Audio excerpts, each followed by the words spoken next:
జూబ్లీహిల్స్ నియోజకవర్గంలో జరిగే ఉప ఎన్నిక ఇప్పుడు మూడు ప్రధాన పార్టీలకు కూడా జీవన్మరణ సమస్యగా మారింది. ఎట్టి పరిస్థితుల్లోనూ బైపోల్లో విజయం సాధించక తప్పని పరిస్థితి మూడు ప్రధాన పార్టీలది. ఈ గెలుపు మూడు ప్రధాన పార్టీలైన కాంగ్రెస్, బీఆర్ఎస్, బీజేపీలకు ప్రతిష్టాత్మకంగా మారింది. ఎవరు గెలిచినా సరే చరిత్రే అవుతుంది. జూబ్లీహిల్స్ గెలుపు రాబోతున్న జీహెచ్ఎంసీ ఎన్నికలకు ప్రధాన అస్త్రంగా మారబోతోంది. దీంతో గెలుపు కోసం మూడు పార్టీలు తీవ్రంగా శ్రమిస్తూ గెలుపు కోసం ప్రయత్నిస్తున్నాయి. ఇంట గెలిచి రచ్చ గెలవాలనే సామెతలాగా జూబ్లీహిల్స్ గెలుపు రాబోతున్న రోజుల్లో రచ్చ గెలిచేలా చేస్తుందని భావిస్తున్నాయట.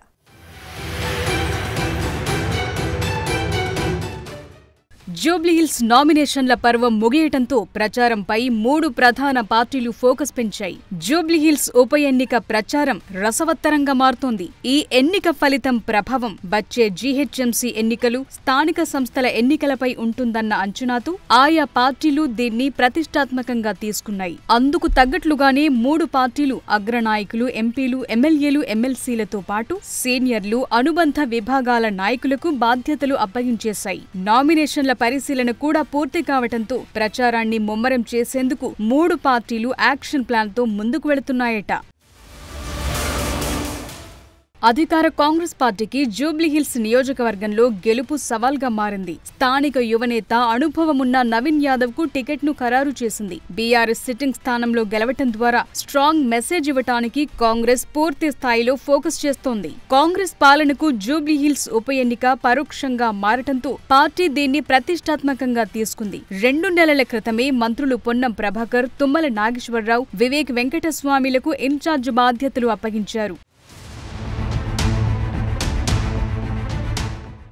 మంత్రులకు సహకారం అందించేందుకు డివిజన్ల వారీగా వివిధ కార్పొరేషన్ల చైర్మన్లను ఇన్ఛార్జీలుగా బాధ్యతలు అప్పగించారు. మరోవైపు ఇతర మంత్రులు కూడా ఇంటింటి ప్రచారం చేసేలా యాక్షన్ ప్లాన్ సిద్ధం చేశారట. పలువురు ఎంపీలు, ఎమ్మెల్యేలు తాము ప్రభావితం చేయగలిగిన ప్రాంతాల్లో ప్రచారం చేసేలా పీసీసీ వ్యూహరచన చేస్తోందట. త్వరలోనే CM Revanth Reddy road show నిర్వహించే అవకాశముందని పార్టీ వర్గాలు తెలుపుతున్నాయి. ఉప ఎన్నికల్లో గెలిస్తే రానున్న జీహెచ్ఎంసీ ఎన్నికలకు దారి మరింత సులువవుతుందని కాంగ్రెస్ భావిస్తోంది. గ్రేటర్లో పాగా వేస్తే వచ్చే స్థానిక, అసెంబ్లీ ఎన్నికలకు మరింత బలం చేకూరుతుందని కాంగ్రెస్ పార్టీ ఆలోచనలో ఉంది. బీఆర్ఎస్ గత అసెంబ్లీ ఎన్నికల్లో ఓటమి చవిచూసిన గ్రేటర్లో మాత్రం తన పట్టును కోల్పోలేదు. జూబ్లీహిల్స్లో గెలిస్తే జీహెచ్ఎంసీ పీఠం తప్పక కైవసం చేసుకోవాలనే ఆలోచనలు గులాబీ దళం పనిచేస్తోంది. గ్రేటర్ పీఠాన్ని కొట్టి అన్ని ఎన్నికల్లో బలాన్ని మరింత పెంచుకుని అసెంబ్లీ ఎన్నికల నాటికి మూడోసారి తెలంగాణలో అధికారాన్ని పొందాలని బీఆర్ఎస్ చూస్తోంది. బీఆర్ఎస్ అభ్యర్థి మాగంటి సునీతకు మద్దతుగా ఆ పార్టీ అధినేత మాజీ సీఎం కేసీఆర్ స్వయంగా రంగంలోకి దిగే అవకాశాలున్నాయని టాక్ నడుస్తోంది.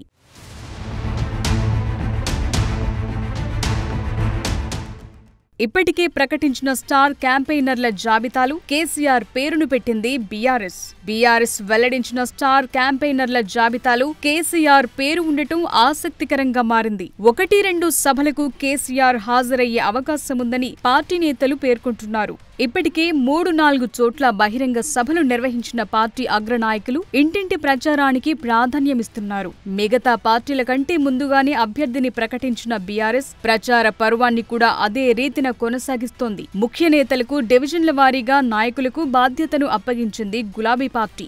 సెంటిమెంట్, సానుభూతి అంశం తమకు కలిసి వస్తుందన్న ధీమాతో బీఆర్ఎస్ నేతలు ఉన్నారట.